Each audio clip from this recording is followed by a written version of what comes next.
For most Black Americans, especially those in the South, the front porch isn't just part of the entry into the house. It is the place we enter community. It's not just the comfort or safety we experience there, but it's where we do some people watching and good reflection. On the front porch is where we tell the truth with a little sweetener and an awesome time along the way. We take what we learn and we act. On this episode, we discuss all things related to youth, education, community, and the politics of people.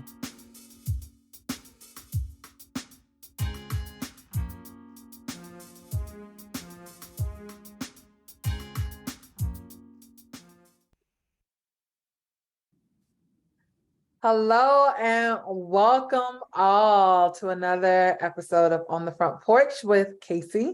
And I'm super excited today to have someone that I've been getting to know really over the last year or so. I think now from the first time that we have really made some level of engagement and communication with one another. And so April Jackson is our guest on today. But before we get into who she is and why she's on the virtual front porch, if this is your first time here, welcome. This is where we have conversations with folks in their various fields and stages of life as it relates to our community, to who we are as people, and how we can use those experiences, expertise, and just really our willingness to want to see us grow and move forward, and what that looks like in the work that we do and the spaces that we occupy. So if you have not heard any of our other episodes, we encourage you to check them out.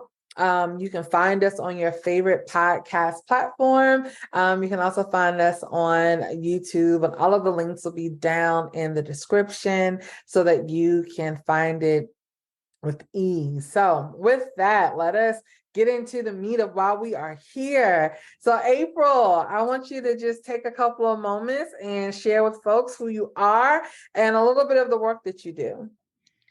Hi, I am April Jackson of Past Network and Past Network Foundation, and I am a micro school leader. I am a Black micro school leader, and I like to emphasize that because I am also the co-founder of Black Micro Schools ATL, which is now the inaugural alpha chapter of Black Micro Schools Institute. And for those that don't know, a micro school is a small group learning community, usually no more than about 15 children inside of it, all at different ages, various ability levels, that are receiving instruction from a certified teacher or a qualified teacher. That's amazing. I think especially with COVID, right? The COVID-19 virus and the pandemic that we all experienced doesn't mean that you contracted that virus, but we all were impacted by kind of the shutdown of the world. We began to hear more about these micro schools and learning pods. And I know that they didn't just pop up, during that time, but there was kind of like this light that illuminated on the work that you do and kind of the industry that you're in, because people were looking for options, especially for folks who were essential workers. Where do my kids go? Like, I have to go to work. They're too young to leave at home. Or families and caregivers who were no longer comfortable sending their children back into public schools, charter schools, private schools, any gathering where there were a lot of students, because we know, especially at the younger age, and I taught school for a little bit, they are germ factories. Right? They are germ factories. And so that's a nice way to put it. And so the idea of trying to keep your family as safe as possible. How did you get into this work? Like, what led you to wanting to start a micro school? So I was an educator for more than a decade in public education, high school, middle school, English teacher. And there were a lot of things that happened, but we're in Atlanta. So I'll tell you about my Atlanta experiences.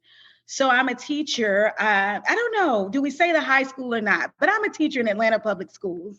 And at this time, there was someone who came in at the district level, and he had built this curriculum because he was trying to springboard his career, and he was going to do it off the back of Atlanta Public Schools and say, I did this great thing in Atlanta. And I say that because that's really what happened. So he had them write this curriculum. And at that time, we had to do that curriculum as prescribed, word for word, every day. This is the way your lesson goes. He came to observe my classroom. At that time, I am a department lead. So they bring him to my classroom. So I have some students over here working on this, some students working on that. And then I have the middle group that are actually working the curriculum. And I've grouped them based on their ability levels. He walks out of my classroom and he says, it looks like this teacher has been given free reign to be creative in her classroom, and that's a problem. Oh, wow. Now, my academic coach at the time knew exactly what I was doing. My principals knew what I do in the classroom. They stood right there. They didn't defend me. They didn't protect me. They didn't say, this is a phenomenal teacher. They didn't do anything. So I left education then. And I ended up going back in as an academic coach at a different district. And in that district, I experienced all in Metro Atlanta. This is Clayton County now. No. This is DeKalb. Let me get it right. And I go to my principal and I say, there's not a lot of African-American literature in your curriculum.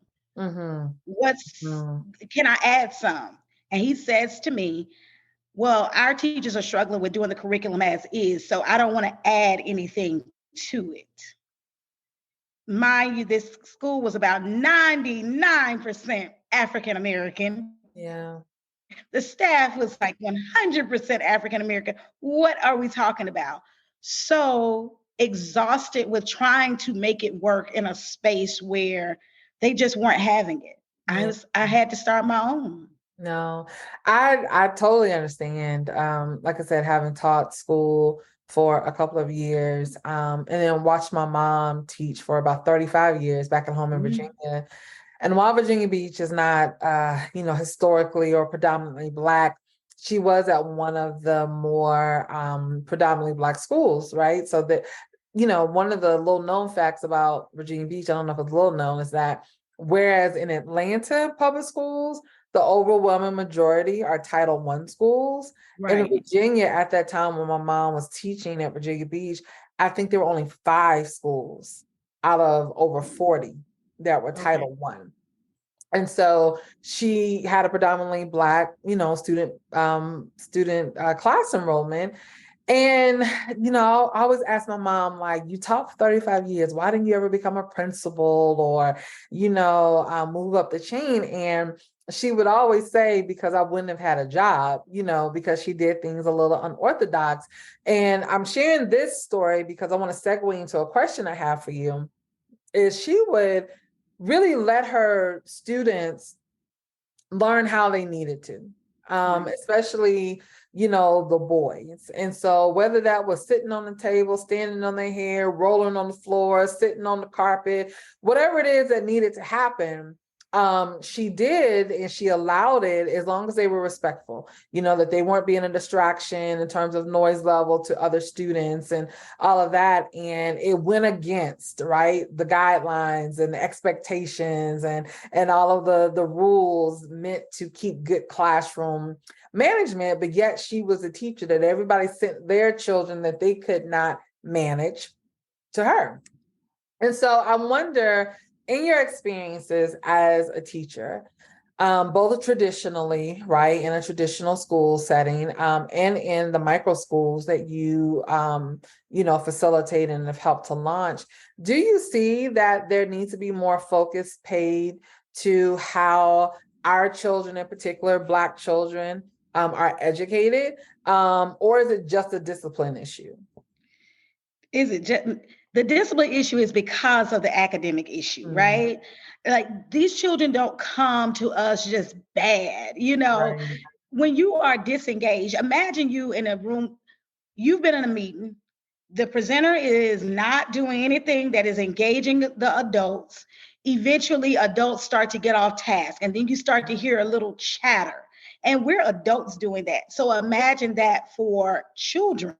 Eventually, they're going to get off task. So I don't see it at all as a discipline issue. I feel like I never had a classroom management plan. It was always create engaging lessons, that are culturally relevant Yeah. for the children and that are reasonably challenging. Because, when I was in Atlanta Public Schools, my first year in Atlanta, the average reading level for my ninth grader was third grade reading level. Yeah. Right. So, and they kept saying, well, teach them on a ninth grade level. And I'm like, let's be honest now. Now, let's be honest.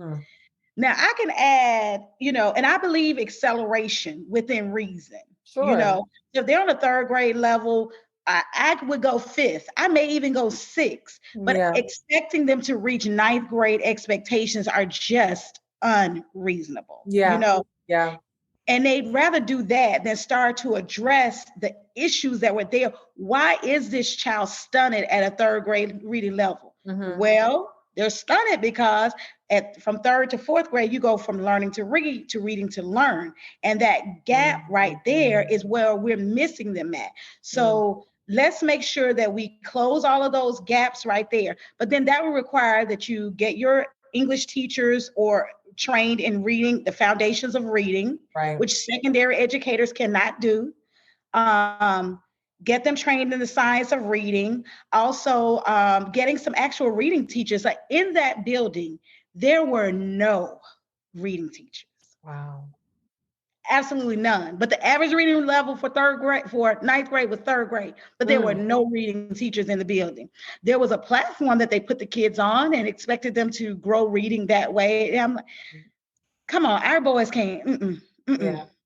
Yeah, I'm always shocked when people have the approach that, well, research says, right? And the data says, and this is the best curriculum, and this is the best approach.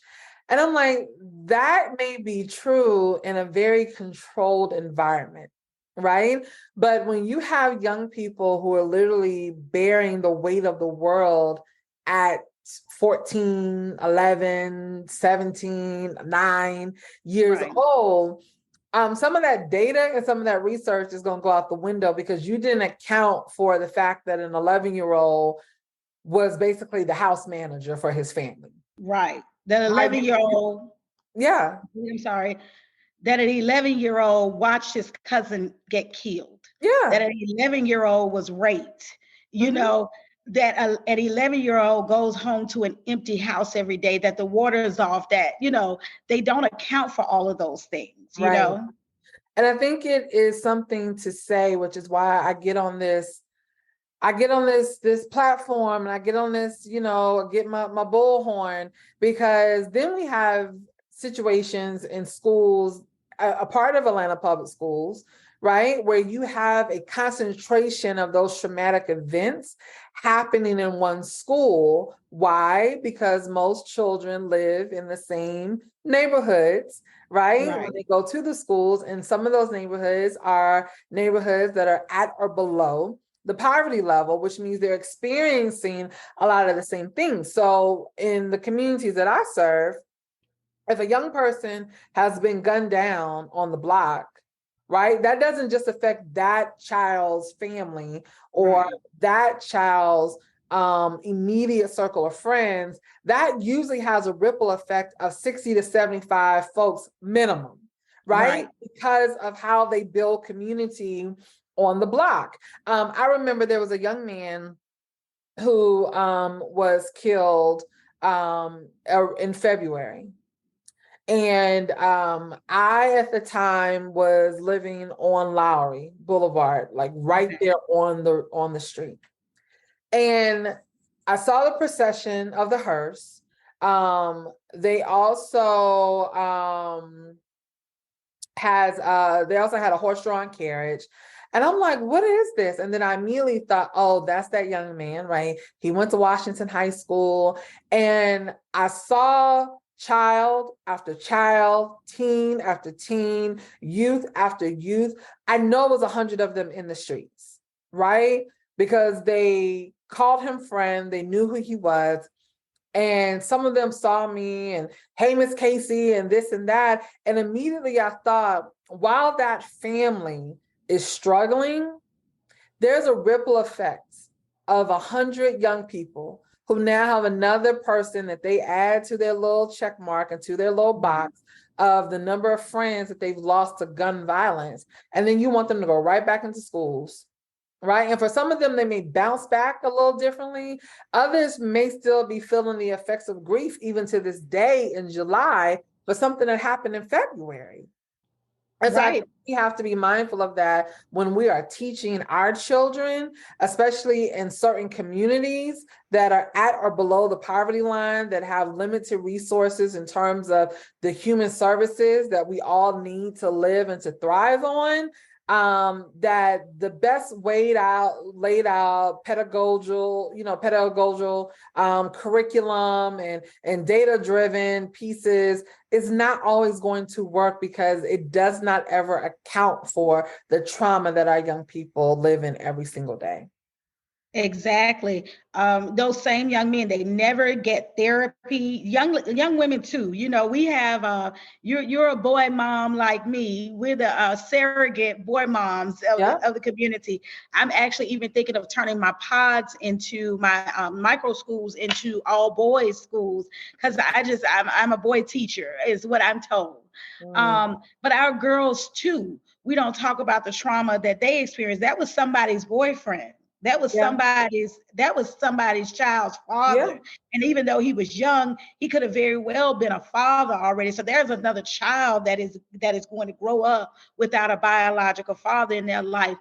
There's a mother that is grieving. There's an auntie, cousin, and we don't deal with that trauma, and we need more of that inside of our schools. But I think it's hard to put it in the schools when we don't talk about the trauma that the teachers are experiencing in the school as well.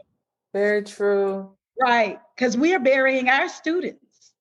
You know, we're burying someone that we got to see every day, sometimes more than we see our families. We see these children. And we got to talk about the trauma of that, because we're expected to, when we get that call that young man has passed away, we have to grieve that night, but we've got to go back in there the next morning and we've got to comfort them while we're still processing that trauma. Yeah, you're right. And I think, those who have, maybe listened to previous episodes know that I've talked about, Dr. Joy DeGruy, around the post-traumatic slave syndrome and epigenetics, right? And this talking about science, right? The science of trauma being embedded in our DNA. And, it's always folks who I'm like, oh, well, we're so far removed from that. Like, we still have a responsibility to move past that.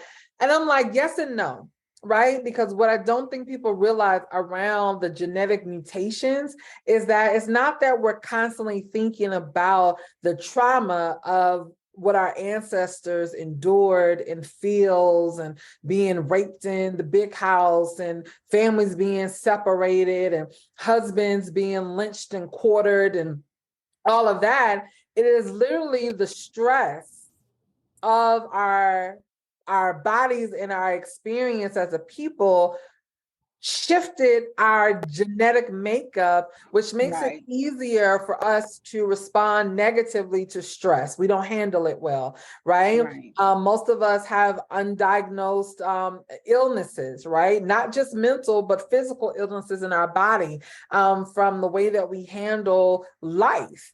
More anxiety. We are quick to pop off, right? Anger issues. And sometimes people are wondering, well, why are you so angry all the time? And they don't have the answer either, right? Like, we don't have it because we asking you, but some of it really is our genetic makeup, where things just trigger us a little easier because that was a defense mechanism that our ancestors had to develop, right? Because not to go too far off on a tangent, but we are animals. And if you think about wildlife and you think about nature, their genetics and their DNA mutate on, different levels, different scales, and at different rates, but around survival.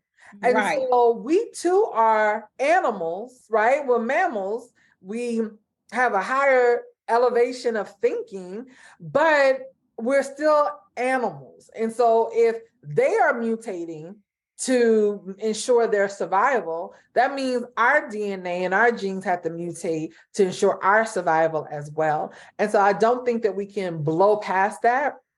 And something that you mentioned that I would love for you to speak a little bit more about is around that culturally competent curriculum. Because when we don't include a culturally competent curriculum, especially in the classrooms where it's 99% Black, 100% Black, 80% Black, then we're missing out on prime opportunity to really teach our children, because we don't factor in, well, what kind of trauma are they walking through the door with? And I know people don't like that word because some folks will swear up and down, ain't nothing wrong with them. And maybe you manage well, right? I'm not going to take that from you. But we all have some level of it, and collective as a people, we're definitely still struggling to get past that. Right.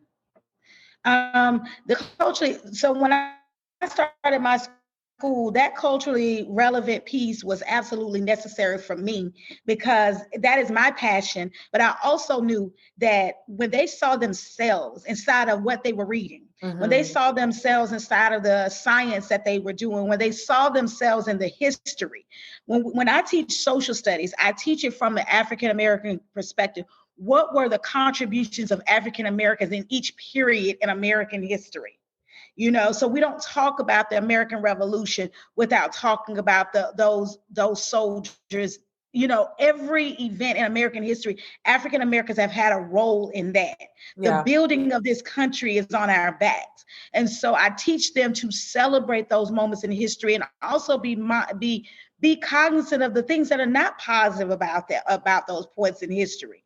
And I think it's important that we have that sense of identity because I think it builds a sense of obligation to our community. Because a lot of times we become very insensitive without really understanding, because we take, for instance, right now, and I guess this may be a tangent, the young lady that was recently that everybody's talking about, Carly Russell. And I hope I'm saying her name right because I hate to say her name wrong, but I'm from Birmingham. So the story really resonated with me. We went from find her, Black girl missing, to now she was lying. This is a Jussie Smollett. We are so insensitive to one another, you know? Whatever that story was, whatever that story is, whatever happened there, for that young lady to leave everything that would be used to contact her, for a Black woman to take the wig off her head, leave her Apple Watch, her iPhone, and her Mercedes car on the side of a highway. You're not going to tell me there was not some trauma somewhere in her background that would either make her do that or that she experienced on that night. You know? I'm with you on that one, you know, and I've been one to intentionally not speculate, you know, what it is or what it isn't. And my thing is, like, if her family decides to tell us the details or not, that's their business. I made a post earlier today that said something to the effect of, you know, are our prayers empty? Is it just something that we've been conditioned to do and say as a response when we hear these things? Because if they're not empty prayers, then God answered the prayer to bring her back home safely. But we're so used to the worst outcome, right? That when we do get what we prayed for, it's like, oh no, we can't trust it. So I'm like, so do we trust God or not? Do we believe he can answer prayers or not? Because regardless of what happened, there is something that is unsafe about her experience, whether it was external or internal. And to make sure she returned home safely was the goal. And that is what happened. And this is me being petty. The other part of it is, for as much money as they spend on white women and girls who go missing, and for every dime not spent on other Black girls and women who went missing, I don't care what resources were quote unquote wasted. I don't care how much money was spent to send folks into the field to search for her. the millions of dollars they spent to find people at the bottom of the ocean when they knew that they did not make it before they got in the water and suited up. Y'all chalk this one up, right? Like, just chalk this one up. I ain't worried about the cost of it. And at the end of the day, she's home, and let's make sure she gets the help she needs, whatever that looks like, for whatever the reason is. But because we don't talk enough about Black girls missing, because we don't talk, that's why this year my students read Monday's Not Coming by Tiffany D. Jackson. I think it's an author. Yes. And we read that, and then as part of the project, they had to go and find all of these Black girls in the Atlanta area. And we posted those up so that we could see this is not isolated to this book. This is our reality right here. But when we're not talking about that in the classroom, we're not teaching about that. When a Black girl goes missing, and we because it doesn't wrap up like 48 hours or, Dateline NBC for us, then we just discount it and we say, oh, now they're not going to look for any other Black girls. Okay, maybe whatever happened. Yeah. Every Black girl deserves to be looked for. That's right. She ran on her own or somebody snatched her, she deserves to be found. Absolutely. But because we are not teaching us to be culturally relevant, we're not teaching that compassion for our own race, because you know what? Too many of us really hate our own. Yeah, that's true. It is because true. We taught that. Inside of our history books, inside of everything that we read, we're taught that the best authors are who? We still Edgar Allan Poe. Ralph Waldo Emerson. Exactly. We're not talking about when W.E.B. Du Bois wrote horror fiction that you can listen to on Nightlight.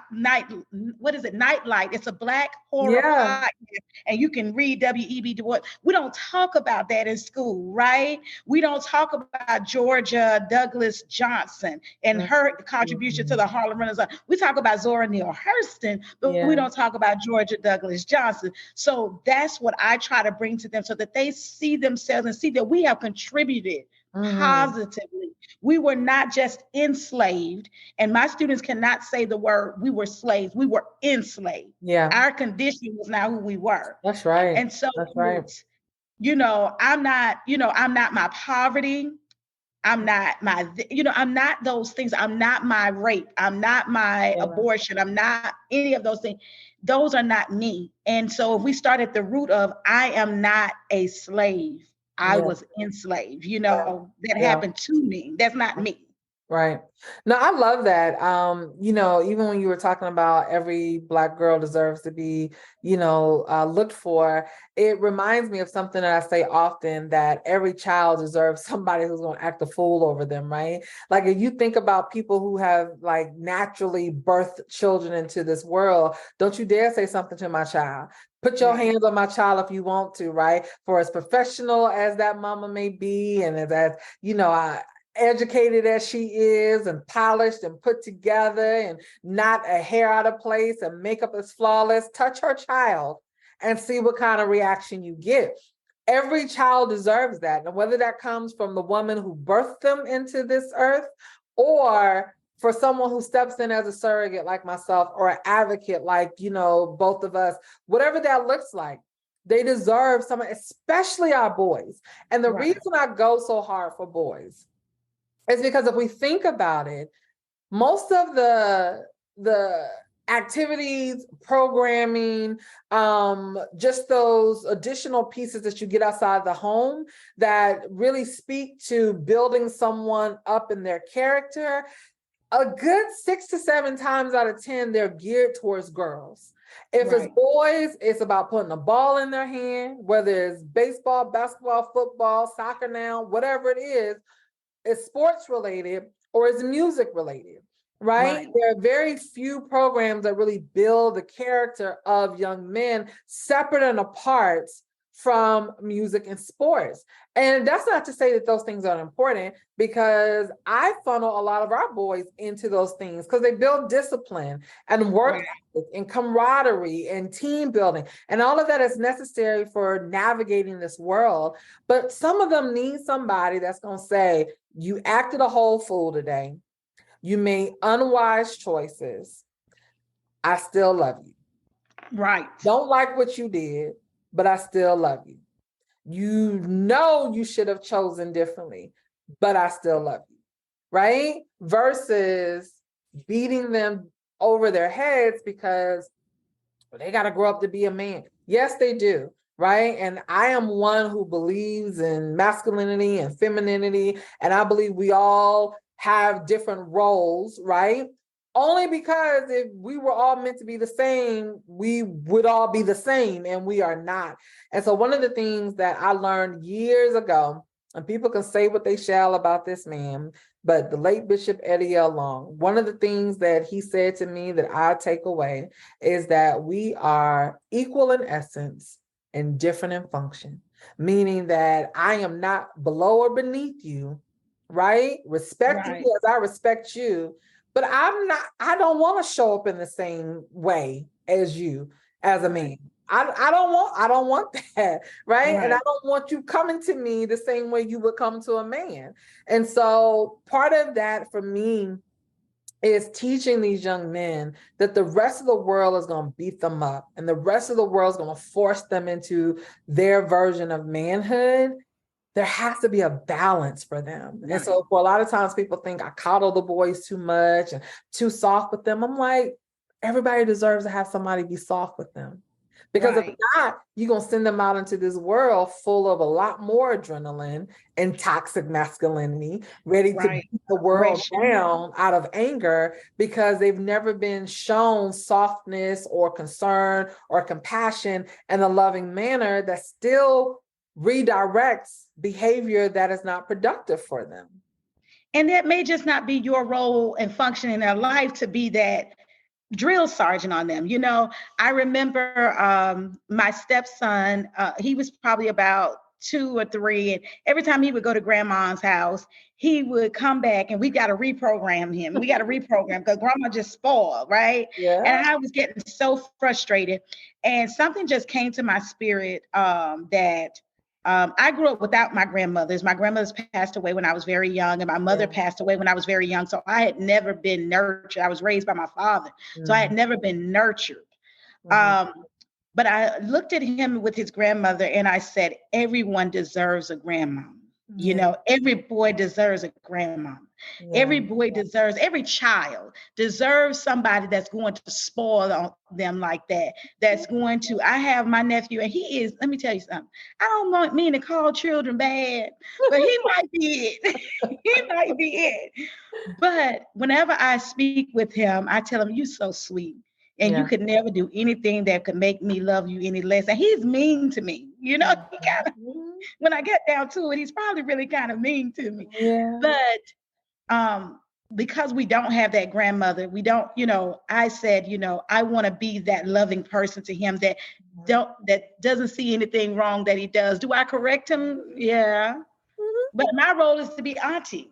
You know, mama be mama, you know, and so maybe your role in their life is not to be that drill sergeant for them, but to be that compassion, to be that nurturing figure. And that's okay, as long as, because I know with the work that you do, you're ensuring that there are positive male images around them that can give them that, boy, come here, snatch him up, you know. And then we still black and mothers. Still snatch them up sometimes too. We will too, right? We got to do it. I'll put a hand on you. Absolutely. I tell them all the time now, you want me to lay hands or you want me to lay hands? Like, which one you want, right? So I can love on you. I can pray for you. Or if I need to, let me go and yoke you up. And maybe I'm going to do both at the same time. It depends on what's going on. So... Right. And I agree with you. There was something you said, the programming, the lack of programming for Black boys.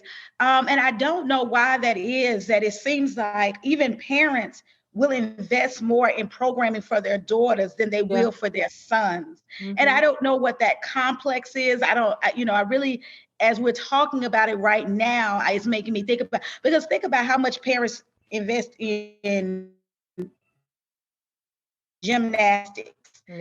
For girls versus what they invest in football for boys, you know, the balance of what we invest in girls is very different. We see the need for mentorship programs for girls. Yeah. And we'll put them in those. We don't necessarily see that need for boys because boys are not expressive. And I think that may be it because boys are not as expressive about their emotions. Sure. We tend to think that they must be okay. Whereas our girl is in here telling us, Mama, this made me sad. Oh, he broke my heart. Mm-hmm. She's telling you that. She's crying. He's not. But that doesn't mean that he's processing that trauma any better. Absolutely. You're right about it. It's for the young men that I spend a lot of time with, I don't force them to be quote unquote emotional, but I do encourage them to articulate what they are experiencing and what they're feeling. And it's been, even for me, a balance of letting them know, okay, you can feel sad. If that means tears, that is okay. If not, I still want you to be able to name, I'm sad, right? And this is why. This warrants you feeling sad. You lost a friend. You lost a family member, right? If you were not sad, I'm going to be a little skeptical of, well, do we need some other kind of evaluations? Because this is something to be sad about, right? And helping them understand that you don't have to be in tune with your emotions to be emotional. And I think for a lot of boys, we don't tweak our language. And when we're like, it's okay to be emotional, they attribute that to, no, that's what girls do.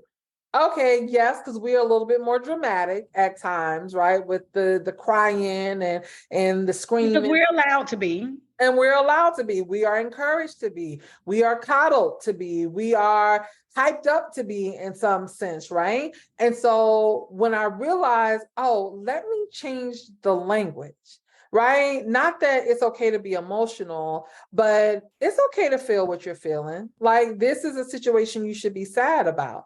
Right? Do you feel sad? It was like, well, yeah, like, okay, you don't have to perform sadness, right? It doesn't have to be performative. You don't have to then do what other people expect sad people to do. I want you to be able to name it. And so once I realized that that is the goal, not that boys shouldn't experience emotions, but we should not always expect for them to be emotional. And I think when we realize that, and then when we're able to just change the language with them, we get more from them. One of the things that we do here, like when we have them all together, we have this thing called Circle of 100. And in the Circle of 100, they have to then share with us basically like what kind of mood they're in, how they're feeling.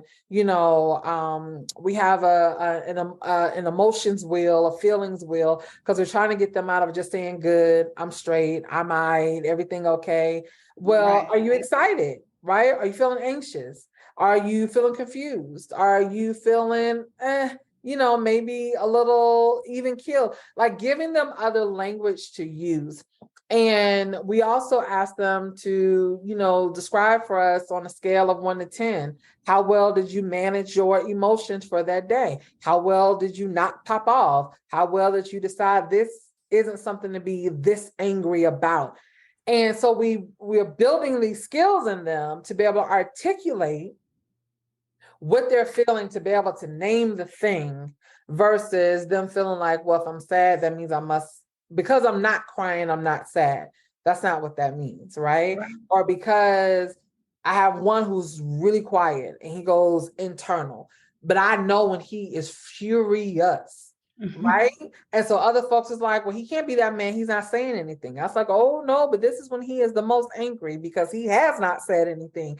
So part of it is also learning them and also understanding everybody's not going to exhibit the same response to the emotion they're feeling. Doesn't mean that they're feeling that thing less.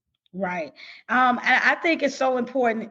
So for this year, I have a lot of more boys than I've had. I keep getting, every year I'm getting less girls and more boys into my program, which is amazing, which is honestly what I want. Not that I don't, like you said, there's a lot of programming out there for girls, and not that schools are not mishandling girls too. So I don't, I don't want to sound like that, because we have a push out problem with girls inside of education as well. But I'm getting a lot more boys because they're more and more, they're diagnosing our boys with ADHD, autism. They're getting these diagnoses now. And the diagnoses now puts them over there in that corner, and your child is not being challenged or serviced properly, and so forth. But so this year I'm bringing in this guy, Mello, with Bliss Boys, health and performance, I think it is, but he does mindfulness and yoga training with the boys. And I was very intentional about I could have gotten a lot of other yoga instructors, but I was very intentional about getting a young Black male to come in with them. Because when we're asking young boys to talk about emotion with women, you get only so far with them, because they already attach emotion to women, and you're just being mushy because you're a woman. But there's something about seeing a man that says, you know what, that hurt me. That when they see a man cry, when they see him, so I think that we also have to be very, very intentional about putting those Black male figures, positive Black male figures that are in tune with their emotions, and we're not just putting them in the face of these toxic coaches. There's that people that have that toxic coaching culture. I remember this guy, and I can't think of his name. He went through a cohort, but he has a program that teaches coaches about how to coach, gentle coaching. And it's not like that gentle parenting thing, but it is teaching coaches, like, you got to quit going out there and cursing these boys out on the field. That is not coaching. That is not treating. Here I am with the one man that I do have in my life, and he is emotionally abusive to me, And so really making sure that we're putting them around men that do not have that same toxic masculinity. And I'm going to say something else that, this is going far out there. Also, when you find that man that is the mentor for your child, I tell mothers, you stay away from him. He is off limits to you, and we have to really be cognizant of that. A lot of times mothers, because when they start that relationship with our children, we cross that line, and then because that doesn't work, now you've taken another man out of that child's life. So I would say to mothers, when you find that mentor for your child, he may be handsome. He is all of those things that you would imagine a good husband to be. He is the man that is off limits to you. Ooh, that one's gonna be hard. Hard pill to swallow, right? That one's gonna be hard. But I understand. Because we don't. Let me say this: a lot of those men that go out there and coach are coaching because they're predators. And they're not, and sometimes they're not predators, they're not searching for children, they're searching for the mother. For the mamas. And so we have to be, as single mothers, we have to be very cognizant of how we conduct ourselves when we're trying to build those relationships with men in the community. No. Thank you for saying that. There's gonna be a lot of folks who be like, no, look. Sometimes it's just what it is. And if it doesn't apply to you, then move on past it, right? Move on. But I do appreciate the part about mamas, like, let your son have this power, because soon as things go salty and awry in y'all's romantic personal relationship, then you don't want him nowhere near your son. That's some mature women can then separate the two after, but most will be very jaded and upset and hurt. And then they don't want any parts of it, and which means that your son now has lost yet another man that can pour positively into him. So, sometimes we just have to say the hard things around here and let folks, grapple with it as they may. So grapple with it. As Black women in business, we have to do it all the time. I'm sure you're a beautiful, intelligent Black woman. We have to, in business, hey, no, I want this grant money from you. I want this donation. That's what I want. We can't, we can't go to dinner. We have to start doing that because the lines get blurred, and then it real fast before you even know it. So I get it. Well, April, tell the folks how they can find you, how they can get in touch with you. Well, this next Sunday, July 23rd, you actually can find me at Black Micro Schools ATL meet and greet, where there are going to be about 15 Black-led, Black-owned and operated micro schools in the Atlanta area there. You can also follow me. I'm on Facebook and Instagram at PASSnetwork.org. And I always encourage people to also follow at Black Micro Schools ATL, because that is where we are going with this. I love it. April, thank you so much for joining us today, for having this conversation. I know we could probably talk on and on about these things, because just like most things, it feeds into something else, as we really think about what our community needs and how we can show up stronger, for it. So again, to everyone who's listening or viewing this episode, thank you so much for spending time with us. Again, all of April's information is down in the description box and the comment box, wherever you're looking or listening to this. And reach out to her if you have questions about micro schools, if you're running a micro school yourself and want to be a part of the network that she is building, not just here in Atlanta, but across this country. And if you have an idea, a topic, or would love to be a guest on our show, then, leave that information for us too. And we'd be happy to contact you and connect with you and see how we can move forward together as we ensure that our folks have exactly what it is that they need. So with that, we'll see you next time on the Front Porch.